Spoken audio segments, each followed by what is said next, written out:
Assalamualaikum. Hai Mams, apa kabar semuanya? Mudah-mudahan kabarnya selalu baik ya. Alhamdulillah, aku masih bisa share kembali rutinitas aku di hari ini. Seperti biasa, kegiatan aku di pagi hari setelah sholat subuh adalah nguplek di dapur. Karena dapur itu selalu ada aja ya yang harus diberesin, seperti panas-panasin sayur, cuci piring, masak nasi, atau masak untuk sarapan. Nah, kalau urusan dapur sudah selesai, baru deh aku bisa pindah beres-beres yang lain. Oh ya, siapa di sini yang masih stres dan butuh solusi dalam melunasi hutang? Karena hutang itu bisa membuat hidup kita menjadi lebih berat ya Mams, apapun jenis hutangnya. Tapi bisa jadi kita berhutang itu karena ada kebutuhan urgen atau mendesak. Contohnya seperti anak sakit atau kebutuhan sekolah. Tapi ada juga yang berhutang hanya untuk mengejar gaya hidup tertentu, yang akhirnya kita jadi terlilit hutang. Sebetulnya kita akan hidup jauh lebih indah dan jauh lebih tenang lagi kalau kita bisa terbebas dari yang namanya hutang ya. Setuju nggak? Nah, di video kali ini aku mau berbagi tips agar kita bisa terbebas dari yang namanya hutang.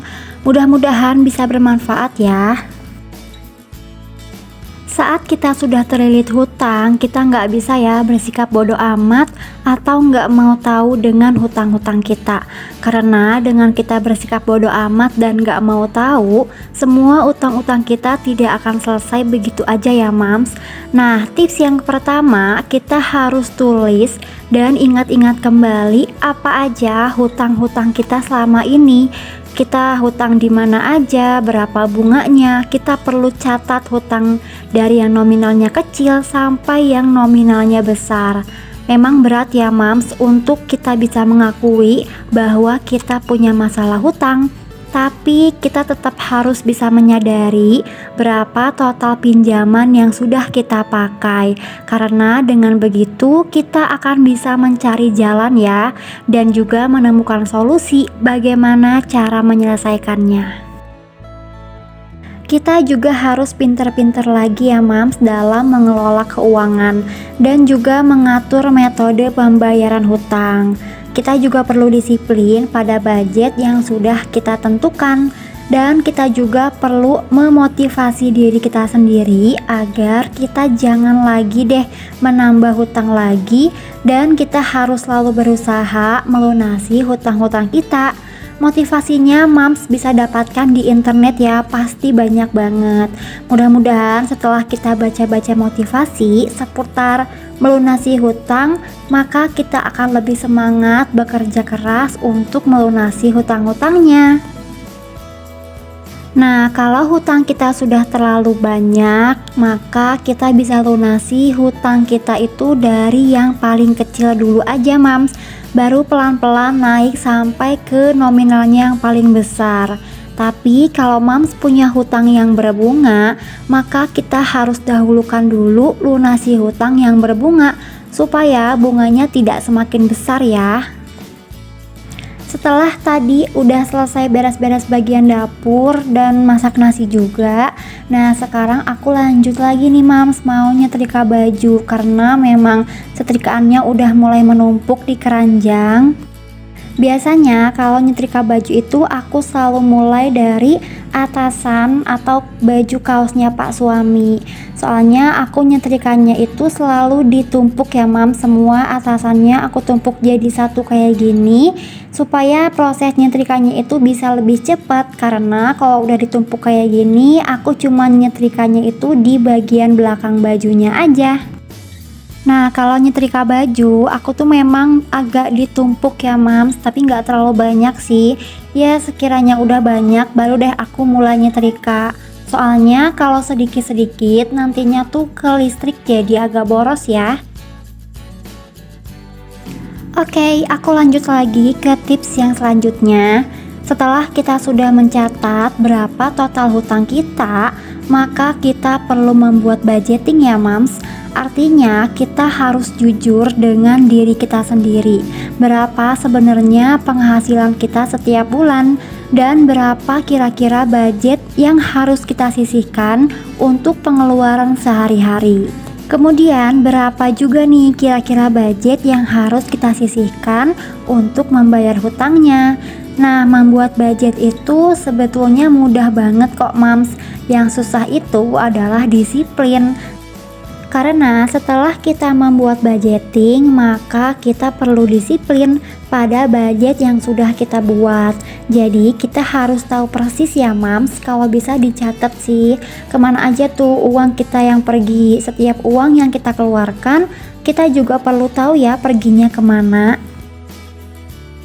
Selain membuat budget penghasilan setiap bulan, kita juga perlu membuat budget dari penghasilan-penghasilan tambahan Mams. Contohnya penghasilan tambahan itu dari bisnis online. Kalau misalnya Mams punya bisnis online di rumah, maka itu bisa kita masukkan ke budget ya. Atau bonus yang kita dapatkan dari kantor, atau kalau misalnya penghasilan tahunan seperti THR. Nah, kita juga perlu mengalokasikan uang itu diperuntukkan untuk apa ya Mams? Dan usahakan juga sebelum kita menerima uang tambahan di luar penghasilan setiap bulannya, kita juga perlu mencatat uang itu untuk apa ya Mams. Maka kita akan tahu deh berapa persen jumlah uang yang bisa kita gunakan untuk membayar hutang kita. Disiplin melunasi hutang bukan berarti kita tidak bisa menikmati uang hasil kerja keras kita ya. Bukan berarti juga kita sampai harus irit banget sampai tidak bisa menikmati hidup. Tapi kita bisa kok membuat budget pengeluaran lain-lain setiap bulannya yang bisa kita gunakan untuk hal-hal yang lain. Misalnya budget pengeluaran lain-lain itu seperti untuk jajan, untuk beli baju, untuk healing. Tapi ketika budget yang sudah kita anggarkan untuk pengeluaran lain-lainnya habis, maka kita jangan sampai ambil dari pos-pos yang lain ya Mams, supaya kita tetap bisa disiplin melunasi hutang kita, tapi kita juga tetap bisa menikmati uang hasil jerih payah kita. Dan perlu diingat juga ya, jangan sampai menambah hutang lain.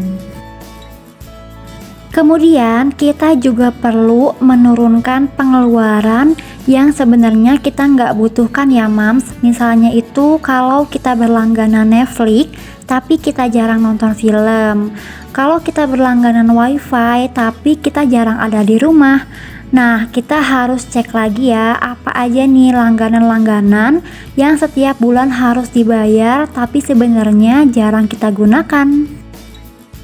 Uang itu memang kalau kita lihat dalam satu bulan pasti terlihatnya kecil, tapi coba deh kalau kita melihat dalam satu tahun, itu lumayan banget ya Mams. Nah, kalau kita menganggap bahwa utang kita itu sesuatu yang penting dan harus segera diselesaikan, pasti kita akan lebih senang hati ya dalam mengurangi pengeluaran yang memang tidak dibutuhkan. Tips yang terakhir dari aku, agar hutang-hutang kita bisa segera lunas, maka kita juga harus hidup sederhana dan berhemat ya Mams. Hidup sederhana dapat mengajarkan kita menjadi lebih bersyukur dan menghargai setiap waktu dan jerih payahnya. Dengan hidup sederhana, maka kita bisa hidup lebih berhemat juga tentunya. Nah, cara aku untuk hidup sederhana dan berhemat itu misalnya nih ya, kalau biasanya untuk makan sehari-hari suka pesan di Gojek atau lebih seringnya makan di luar, maka kita harus lebih rajin lagi ya untuk masak. Kalau bisa bekal nasi aja dari rumah, misalnya pak suami atau anak kita dibekelin lauk Mams dari rumah. Karena menurut pengalaman aku, masak itu bisa membuat uang belanja kita menjadi lebih hemat loh Mams. Misalnya nih ya, kalau kita mau masak sop, kemudian bahan-bahannya kita beli di pasar, itu harganya cuma 5.000 atau 3.000. Itu bisa untuk makan satu keluarga, bahkan bisa untuk makan pagi, siang, dan juga sore. Dibandingkan kita beli ke warteg, sop itu harganya 10.000 untuk sekali makan aja. Nah, lumayan kan perbedaannya? Kalau kita sudah membiasakan hidup sederhana dan berhemat, maka kita jadi bisa menyisihkan uang untuk melunasi hutang-hutang kita.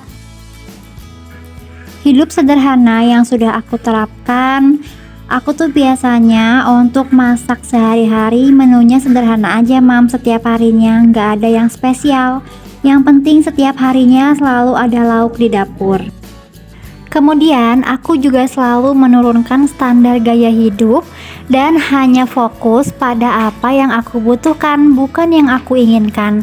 Karena ketika kita sudah fokus pada sesuatu yang memang kita butuhkan, maka kita bisa menghindari yang namanya hutang piutang, Mams. Nah, setelah tadi aku selesai membereskan bagian kamar dan juga barang-barang yang berserakan di lantai, sekarang nih aku lanjut lagi nyapu, soalnya pasti kotor banget ya Mams kalau abis nebahin kasur dan juga karpet.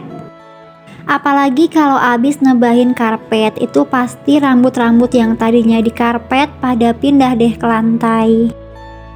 Oke, sekarang aku lanjut lagi beresin bagian sampah yang ada di dapur. Sebenarnya di rumah aku tuh tempat sampah cuman ada satu Mams, yang aku simpan di dapur ini. Makanya pasti bakalan sering banget penuh Mams. Nah, kalau aku ngeberesin sampah itu biasanya aku simpen aja di depan rumah aku biar nanti Pak suami yang buang ke tempat sampahnya. Karena hari ini aku lagi nggak masak, jadi masih ada sisa sayur yang kemarin. Dan kebetulan banget, jadi aplikasi Jenius itu lagi ngadain promo ulang tahun. Jadi kalau kita beli KFC paket super besar, itu harganya cuma 7.000 aja loh Mams. Harga promonya berlaku dari tanggal 10 sampai 17 Agustus.